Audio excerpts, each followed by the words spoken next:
Hey guys, welcome to the Bitcoin Fortress podcast, helping you increase your financial freedom. This is episode 108, recorded here on March 24th, 2024. This podcast is for entertainment only, not investing advice. So, as always, please do your own homework. Okay, so we got the market update and outlook, and then the top Bitcoin news. Lots of stuff to talk about this week. So let's jump right in with the market news. The benchmark S&P 500 on Friday marked its best weekly performance of 2024, snapping a two-week losing streak in the process. Wall Street's bull run was rekindled after the Federal Reserve's updated dot plot stuck to three interest rate cuts this year. Many market participants were fearing much worse, and Fed Chair Jerome Powell further allayed concerns with a relaxed attitude towards recent hot inflation reports. Well, I'm glad he's not feeling the heat. For the week, the S&P 500 advanced 2.3%, the blue chip Dow added 2%, and the tech-heavy Nasdaq Composite climbed 2.9%. Looking ahead, in the week ahead, the spotlight will be on a host of Federal Reserve speakers who will be returning from a blackout period following the latest FOMC meeting. With the Fed signaling confidence in three anticipated interest rate cuts this year, investors will be watching the upcoming speeches for commentary that will reinforce that messaging. And so, if you don't think it's ridiculous that this is how we have to manage our investments, then I don't know what to tell you. This is why we just opt out in Bitcoin. Fed board governors will be giving various talks, capped off at the end of the week by Fed Chair Jerome Powell participating in a moderated discussion at a San Francisco Fed conference. With the Fed's latest messaging, market participants have increased their expectations of a 25 basis point rate cut at the central bank's June meeting. And again, this is what the market is looking at, is what do these guys say? What do they do? We don't even really pay attention to anything besides that, and that is pretty sad. The economic calendar will feature the Fed's preferred inflation gauge, the Personal Consumption Expenditures Price Index, another fake number. There will also be data on consumer confidence and durable goods orders. Turning to corporate earnings, investors will receive quarterly reports from pharmacy chain Walgreens Boots Alliance and the world's largest cruise operator, Carnival. The week will also feature a potentially important investor day for parcel delivery giant UPS. Jumping into the Bitcoin news, this first article is from Bitcoin.com. This was updated yesterday. A little bit of FUD to start our session here on Top Bitcoin News. Renowned investor Jim Rogers expects all cryptocurrencies to, quote, disappear, and says Bitcoin will, quote, go to zero someday. So, being sort of an open-minded person, I always like to hear the other side of an argument, especially from someone who is a pretty esteemed investor, Jim Rogers. So let's see what he has to say. Despite Bitcoin's recent price explosion that set a new all-time high, veteran investor Jim Rogers remains skeptical of the cryptocurrency and the broader crypto market. Rogers is George Soros' former business partner who co-founded the Quantum Fund and Soros Fund Management. Rogers threw cold water on the crypto craze at the India Today conclave last week, stating, quote, I'm very skeptical of crypto. I don't expect it to last. It's been fabulous for some people now, not for me, but I do not see any long-term value in cryptocurrency. Okay. I have more confidence in the future in real things that people can use than I do in Bitcoin, he continued. Whether it's rice or sugar, doesn't matter. I know that rice will always have value. It has always. I do not know that Bitcoin will always have value. The veteran investor also asserted Bitcoin will disappear and go to zero someday. On the other hand, he pointed out that the value of commodities such as sugar will not vanish. The value of sugar is not going to disappear and go to zero someday, he noted. Moreover, Rogers doubts Bitcoin's ability to replace safe haven assets like gold and silver. I don't think that Bitcoin is going to replace gold, and I don't think it's going to replace silver, he opined. Maybe I'm wrong. Maybe I should sell all my gold and silver and buy Bitcoin, but as far as I can see, most people in the world understand gold and silver, but most do not understand Bitcoin. Rogers also confirmed that he does not own Bitcoin or any other cryptocurrencies. When asked where he would buy gold or Bitcoin, he replied, I've never bought Bitcoin. I've never sold or short Bitcoin. I do have a lot of gold and silver, as you can see. He concluded, in my view, cryptocurrencies apparently are good trading vehicles. I expect them all to disappear someday. Many of them have already disappeared, which is true. Shitcoins come and go. We need to stay away from those. The renowned investor has long been a crypto skeptic. In 2021, he said he wouldn't buy Bitcoin because governments may outlaw cryptocurrencies. He followed this up in 2022 by highlighting government desires to control and regulate all aspects of crypto. In February of this year, he cast further doubt on Bitcoin's potential to become money. Rogers' skepticism extends beyond cryptocurrencies. He has also warned of the potential demise of the US dollar, pointing to countries exploring alternative reserve currencies.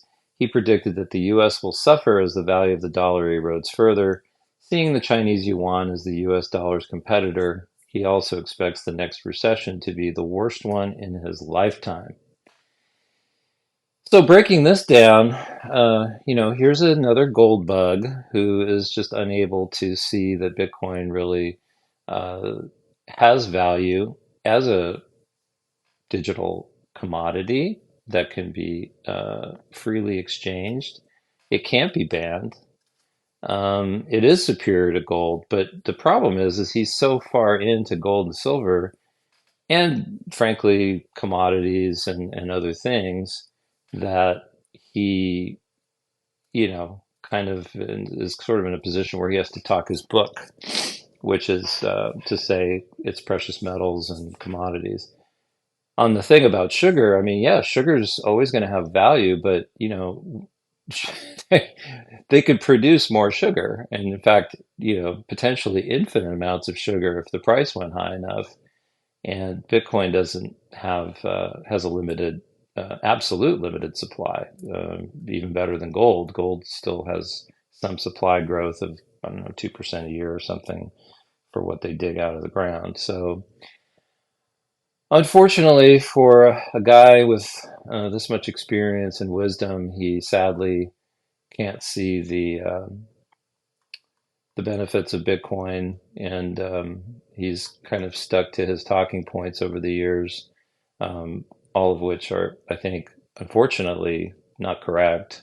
Um, but we'll see. We'll see who's right. I don't think Bitcoin's going to zero, though. If it is, I'm going to buy all of it.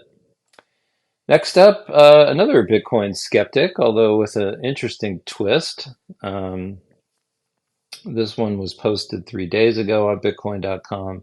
Peter Schiff highlights problem with owning Bitcoin ETF. Bitcoin investors respond.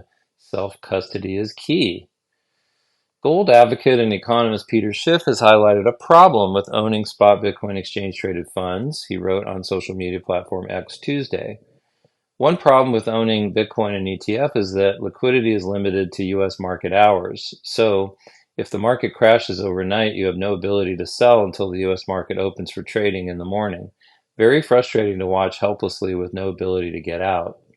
Schiff's statement came after the price of Bitcoin dipped earlier this week. The gold bug shared on X Monday, the more Bitcoin that moves into ETFs, the more vulnerable Bitcoin becomes to a catastrophic crash. That's because ETF buyers are more likely traders than true believers. So if Bitcoin is going up, they'll go along for the ride, but once it enters a bear market, they'll bail out.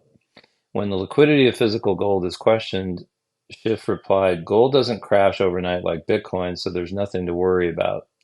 Many people commented on Schiff's post. Bloomberg ETF analyst James Seifert pointed out that the issue Schiff raised with spot Bitcoin ETFs applies to other ETFs as well, including gold ETFs. The analyst detailed on X.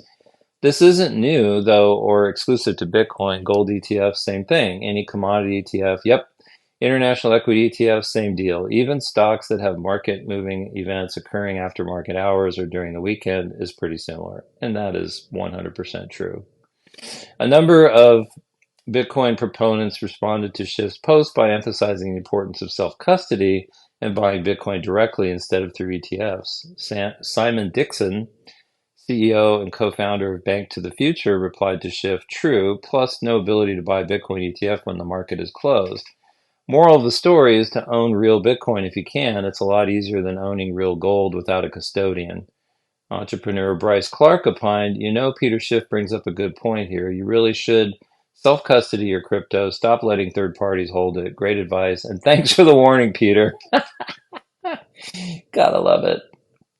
Dave Weisberger, an advocate of digital assets for economic freedom, wrote, "Unwittingly, Peter provides another reason why the world's analog asset markets will go digital. 24/7 multi-currency markets with on-demand settlement using on-chain value stores as the unit of account are superior and will be adopted." Yeah, so, Peter Schiff's not a big fan of Bitcoin, and he's trying to come up with another reason why you shouldn't buy Bitcoin. But the reality is there are going to be traders, and traders can certainly use Bitcoin ETFs and the options that are associated with Bitcoin ETFs for their trading activities. And that could increase volatility, and certainly Bitcoin's had a pullback here recently, and we'll talk about that a little bit towards the end. But if you just buy the Bitcoin, put it in cold storage, and just sort of forget about it, you'll look back in a year, 2 years, 3 years, and you'll be happy that you did. Next up, this one is from CoinDesk. This was posted on March 22nd. Now we moved from the bears into the bulls. Cathie Wood calls Bitcoin a, quote, financial superhighway, reiterates $1.5 million price target. So it'll be really interesting to see, in, I don't know, 5-10 years, who was right and who was wrong. Because there's obviously strong opinions on either side. You've got Jim Rogers saying it's going to zero. You got Cathie Wood saying, no, it's going to 1.5 million. So who knows? Maybe the truth is somewhere in the middle. ARK Invest CEO Cathie Wood called Bitcoin a financial superhighway, emphasizing the important use cases for the cryptocurrency in emerging markets. This is key. Wood, whose ARK Invest recently became one of the issuers of a spot Bitcoin exchange-traded fund, ARK-B, said the asset manager is focused on emerging markets and the macro environment worldwide, which has been shocked by the U.S. Federal Reserve's increase in interest rates, she said during a fireside chat at the Friday Bitcoin Investor Day conference in New York.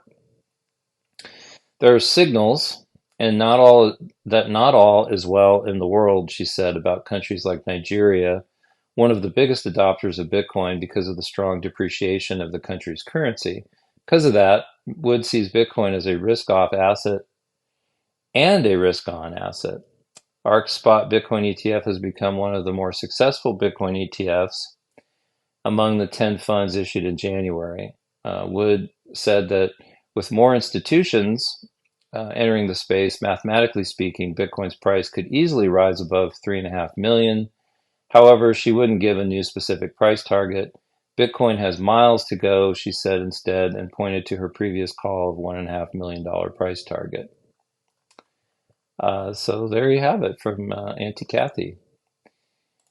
Next article is from Bitcoin Magazine, a little bit more bullish news. This article was posted on March 22nd. BlackRock's Robert Mitchnick, Bitcoin is overwhelmingly the #1 priority for clients.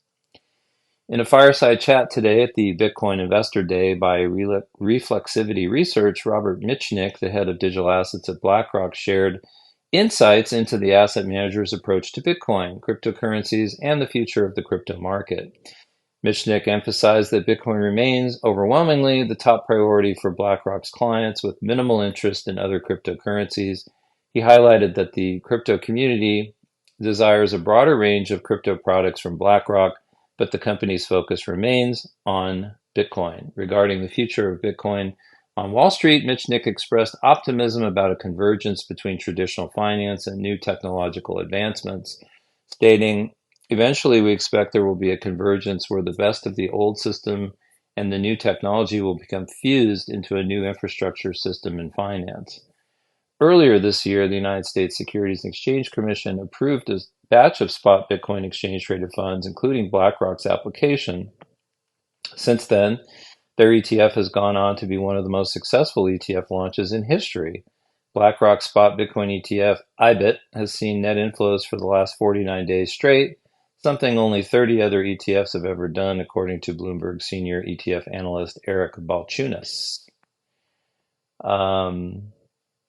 And there's a little chart in here, so I'll include links to all the articles so you can take a look at it for yourself.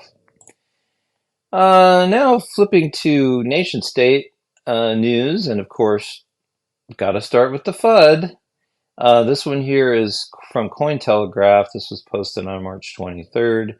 EU committees approve ban on anonymous crypto transactions via hosted wallets. This is particularly important news for those folks who live in the EU. So let's jump right into this. A majority of the European Parliament's lead committees have approved a ban on cryptocurrency transactions of any value made through hosted crypto wallets. This comes amid the European Council and Parliament provisionally agreeing to expand parts of the European Union's anti-money laundering and counter-terrorist financing laws to cover the cryptocurrency market. According to an ex-post by Patrick Breyer, a member of the European Parliament for the Piratenpartei Deutschland, Pirate Party of Germany, a majority of the EU Parliament's lead committees approved the new AML laws on March 19. Breyer is one of only two members who voted against the ban on anonymous crypto payments. Gunnar Beck of Alternative for Deutschland, Alternative for Germany, also voted against the ban. And those guys have been getting hammered by the incumbent politicians of Germany as being neo-Nazis or whatever. So that's kind of interesting too. The ban applies specifically to hosted or custodial crypto wallets offered by third-party service providers, such as centralized exchanges. The new AML legislation applies certain limits for cash transactions and anonymous cryptocurrency payments. Under the new rules, anonymous cash payments over 3,000 euros will be banned in commercial transactions, and cash payments over 10,000 euros will be completely banned in business transactions. The new legislation is expected to be fully operational within 3 years from its entry into force. However, Dillon Eustace, an Ireland-based law firm, expects the legislation to become fully operational earlier. Many cryptocurrency networks function within permissionless environments, allowing anyone to create a cryptographic private key and granting unrestricted anonymous entry into the system, a fundamental principle of crypto. In a press release after the lead committees approved the legislation, Breyer outlined why he opposed the bill, saying it compromises independent economic independence and financial privacy. He said he considers the ability to transact anonymously a fundamental right, and he is 100% correct in my opinion. The crypto community has had a mixed response to the EU's regulatory measures. Some believe the new AML laws are necessary, while others fear they may infringe on privacy and restrict economic activity.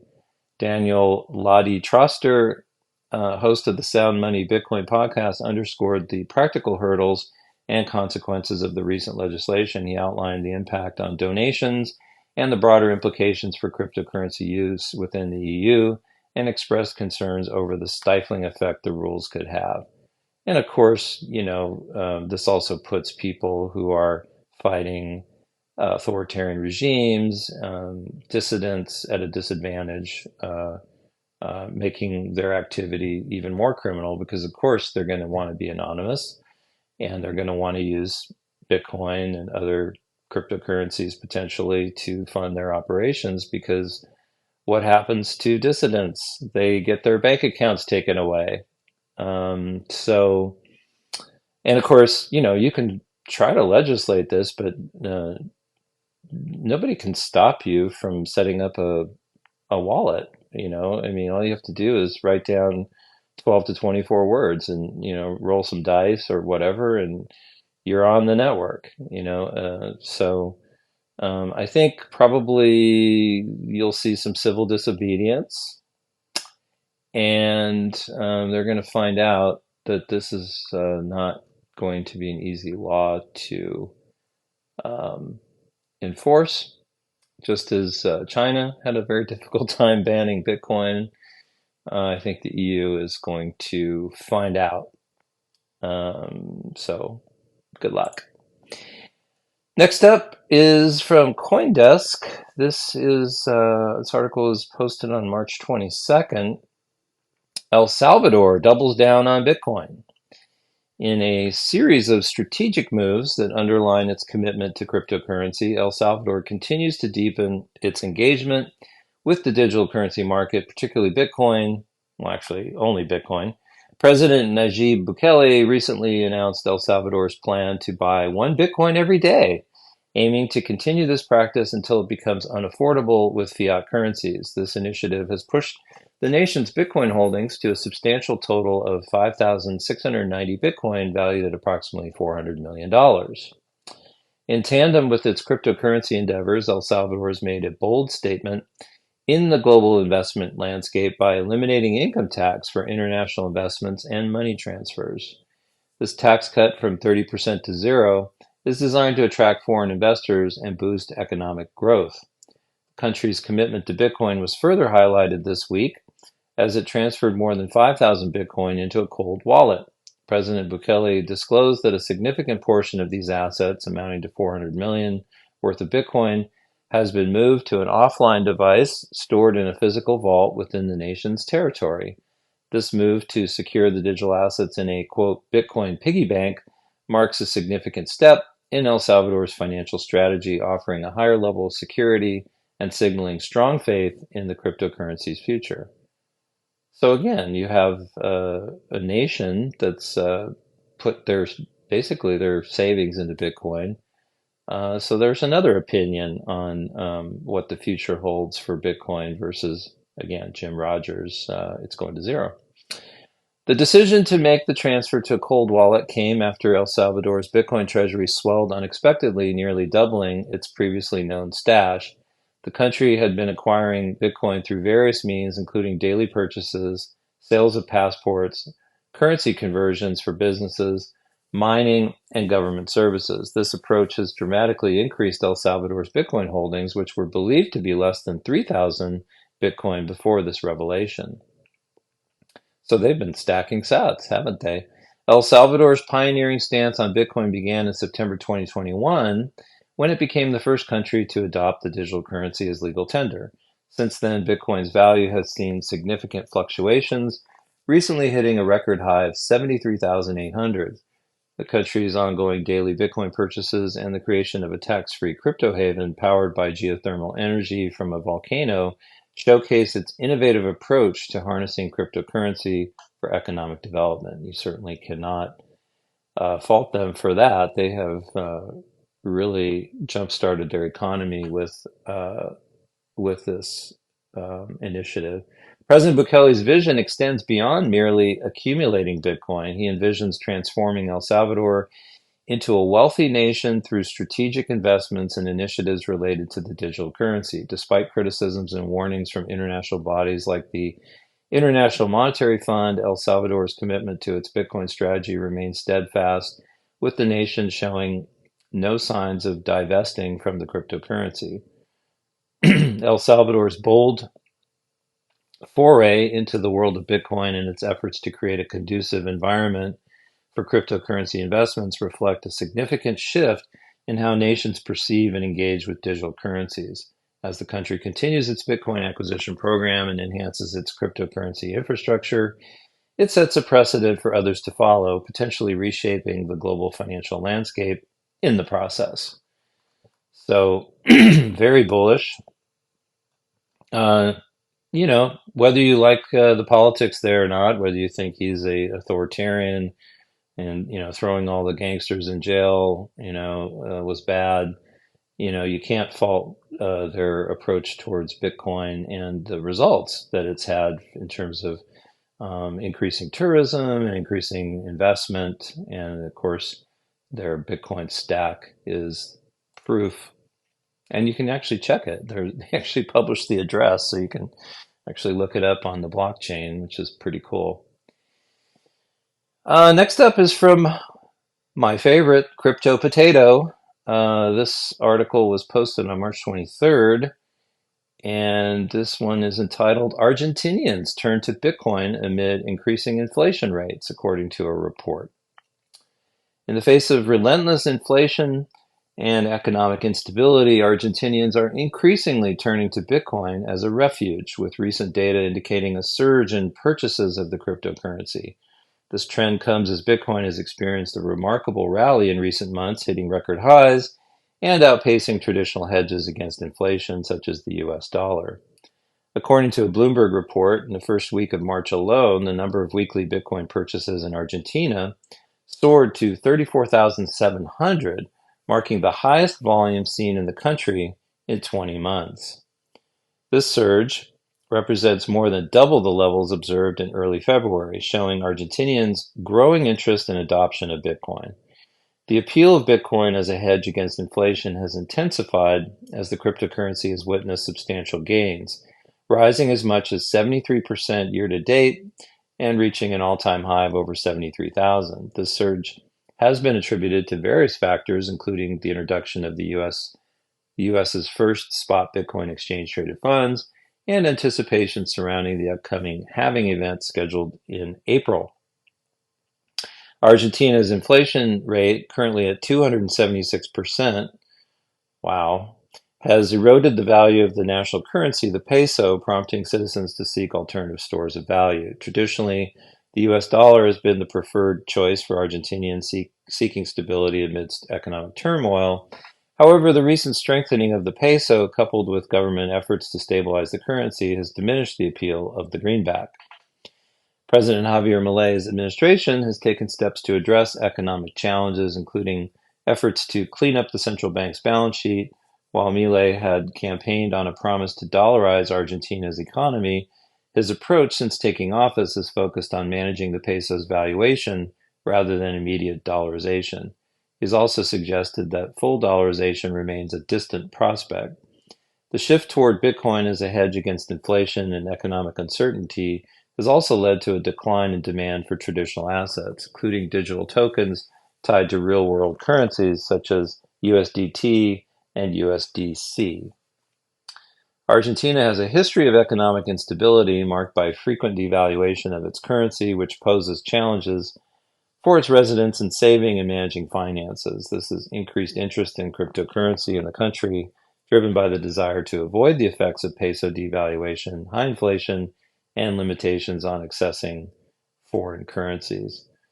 So this is pretty interesting news. And again, you tend to see Bitcoin adoption in countries that have high inflation.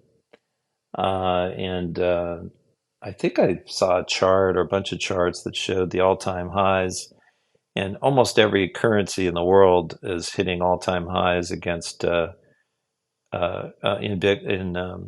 the currency versus Bitcoin, except for the U.S. obviously recently, and then it's pulled back a little bit. But it kind of follows the thesis that all of the other fiat currencies will collapse into the dollar, and then the dollar will sort of be the last one. And eventually, as history tells us, the reserve currencies go through a period of growth and then decline, and eventually a new one comes along. So we'll see. It could take a long time, though. So you have to be patient and be prepared, and that's why we Bitcoin. Also from Crypto Potato, this is posted today. This is a little market commentary on the pullback. Bitcoin's 15% correction propelled by profit taking, but bull cycle is far from over, according to CryptoQuant. Bitcoin has entered a period of price correction following its ascent to an all-time high of 73,700, Miners, whales, and other market participants, including large investors, had begun selling their Bitcoin to make profits. However, analysts at CryptoQuant believe the Bitcoin bull cycle is far from over, as price valuation metrics are largely shy from levels seen in past market tops. The bull-bear market cycle indicator flagged an overheated bull phase last week as Bitcoin plummeted from 73,700 to 60,700. The decline was triggered by traders offloading their stash to realize high profit margins. CryptoQuant found that unrealized profit margins soared to 69%, its highest level since March 2021 when Bitcoin was trading at around 60,000. Although traders are selling their assets, unrealized profit margins are still at high levels of 47%. Indeed, short-term Bitcoin holders, including traders, sold Bitcoin at the highest profit margin since May 2019. This signals that short-term Bitcoin holders took profits after this last price that took Bitcoin to a fresh all-time high, analysts said. Large Bitcoin holders also offloaded their assets as prices soared above 70,000. Altogether, they moved 567,000 Bitcoin when the digital asset touched its all-time high on March 12th, representing 35% of total transfers on the Bitcoin network. CryptoQuant said some of the large holders are Bitcoin miners who, by the way, those are the natural sellers of Bitcoin, since that's how they fund their operations. Miners saw record daily high revenues due to Bitcoin's last rally, and there was a notable uptick in their Bitcoin transfers to over-the-counter desks as the crypto asset crossed $70,000. Furthermore, demand for Bitcoin in the United States has eased off, as seen in the Coinbase Premium, which turned negative shortly after Bitcoin hit 73,000. Analysts noted that if the correction persists, Bitcoin could fall to $58,000 to $60,000 level, which is the cost basis of large short-term holders. From a longer-term perspective, Bitcoin has yet to touch this bull cycle top, as shown by the low levels of new investment flows. Currently, around 48% of Bitcoin investments come from short-term holders, while historically bull cycles usually end with 84 to 92% of investments from this cohort of investors. Moreover, valuation metrics are not yet near levels consistent with past market tops. CryptoQuant P&L index is still outside a market top zone and above the index one-year moving average, analysts added. So good information to have. Of course, the traders are going to trade and they want to buy themselves a new sweater.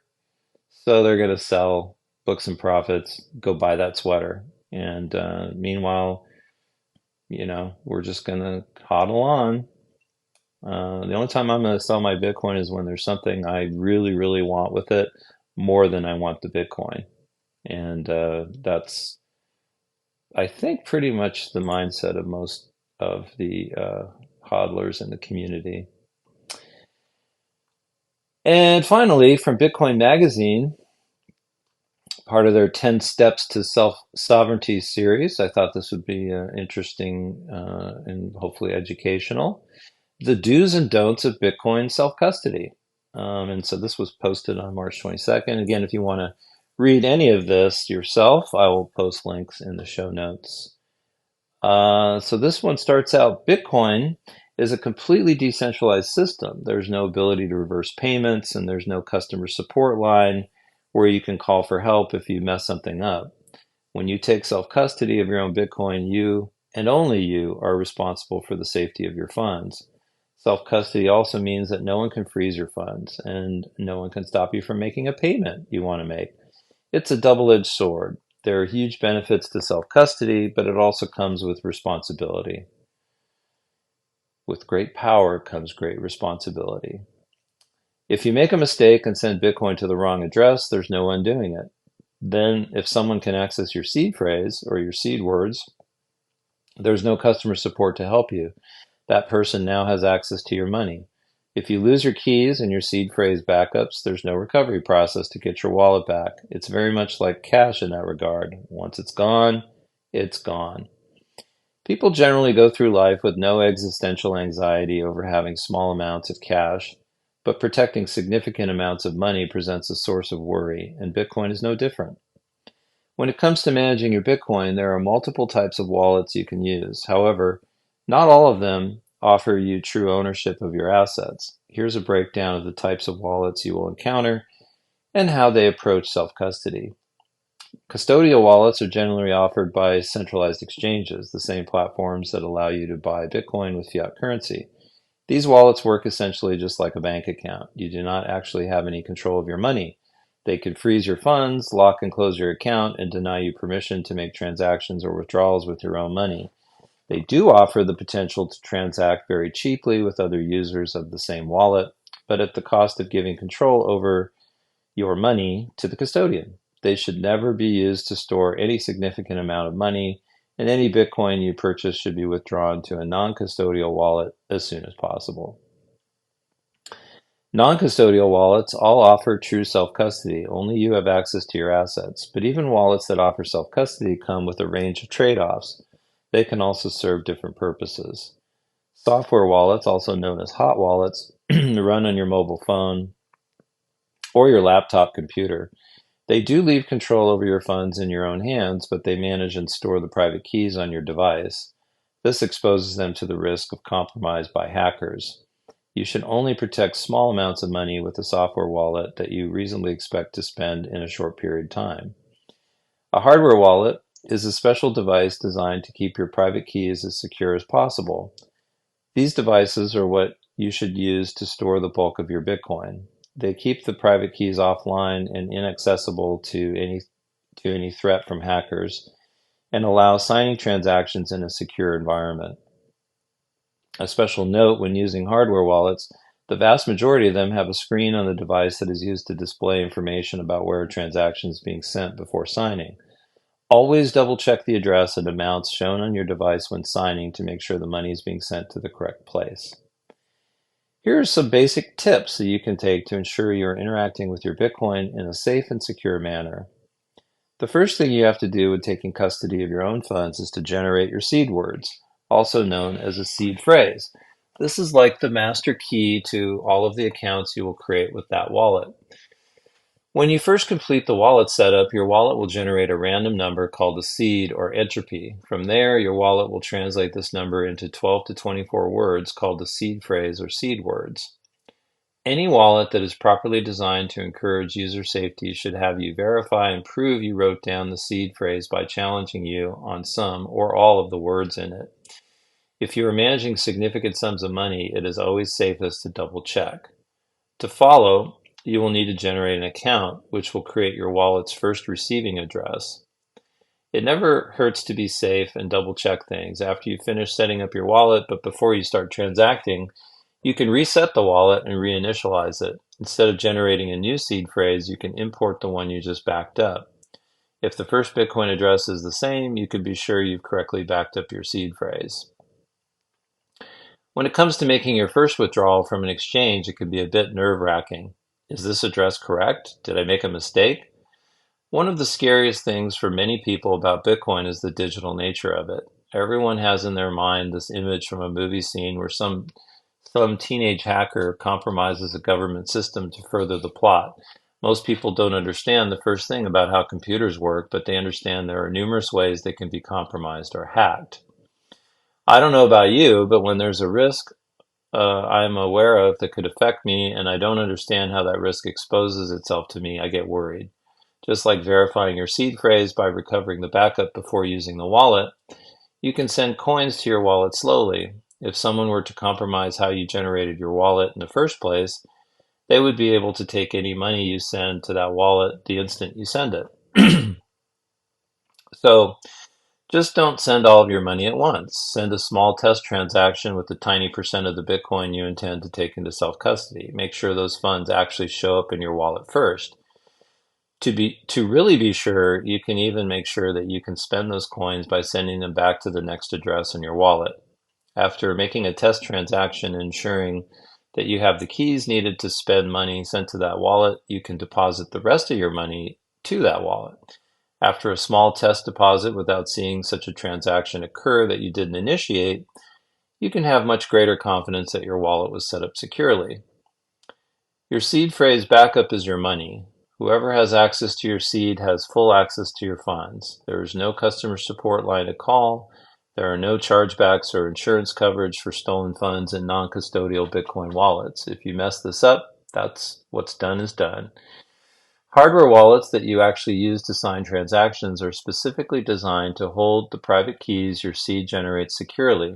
When you make a backup of your seed phrase, it should strictly be on something analog, a piece of paper, a steel plate with punched letters, or something physical and completely offline. You should never do something like take a screenshot or picture of your seed phrase on your phone, or keep a backup in a text document or Google Cloud or iCloud. People's computers and internet service accounts get hacked and compromised on a regular basis at very large scales. Only keeping your keys stored on a physical medium like paper and a secure device like a hardware wallet immensely lowers your risk of your coins being stolen through the compromise of your seed phrase. Your iCloud account can be hacked remotely from anywhere, whereas the seed phrase backup on steel in your safe requires someone to physically break into your safe. If you're using a multi-sig wallet, the seed phrase backups are not enough to recover your funds. The point of multi-sig is to increase your security by requiring more than one key to sign to spend your money. Typically, they will require a minimum threshold of devices that must sign each transaction. For example, it might require 2 out of 3 signatures. This ensures that someone compromising or you losing a key doesn't result in losing your funds, but it comes with a nuanced catch. You can lose some of the private keys in a multi-sig, but if you don't keep all of your public keys, you won't be able to find your Bitcoin on the blockchain to spend it in the future. This is due to how multi-sig wallets create the information necessary to process transactions. When you make backups for a multi-sig wallet, each individual private key backup should also be accompanied by a backup of the public keys. Wallets will call this an XPub for all of the wallet addresses involved in the multi-sig. This ensures that you can find your coins on chain even if you lose access to one of the accounts. Being involved in Bitcoin can be a very exciting experience, especially when the price is going up. This can also be a liability depending on who knows about your Bitcoin holdings. As was mentioned earlier, if someone can gain access to your seed phrase, they gain access to your money. Bitcoin has the potential to become immensely valuable in the future. Owning Bitcoin is not a fact that you should be parading around to the whole world and everyone should know. Obviously, if you're married, it will be very difficult to keep a significant sum of Bitcoin secret from your spouse. If you have very close friends, it's something likely to come up or be observed by them over time. But you don't have to go telling everyone you meet that you own Bitcoin, and you shouldn't. As Bitcoin has increased in value over the years, physical attacks on Bitcoiners in order to steal their money have become more and more common. The more people who know you hold Bitcoin, the greater your exposure to potential risks like that. Don't go blabbing your mouth off to everyone you meet about your Bitcoin stack. And that is really, really good advice. And if you don't remember anything about this, remember that. Bitcoin can be, although it shouldn't be, an intimidating thing to take possession of. It's just like cash in a way. If you lose it, no one can do anything about it. But in other ways, it's not quite like cash at all. People are worried about holding large sums of cash because if you lose it or someone steals it, it's gone for good. Bitcoin can be backed up.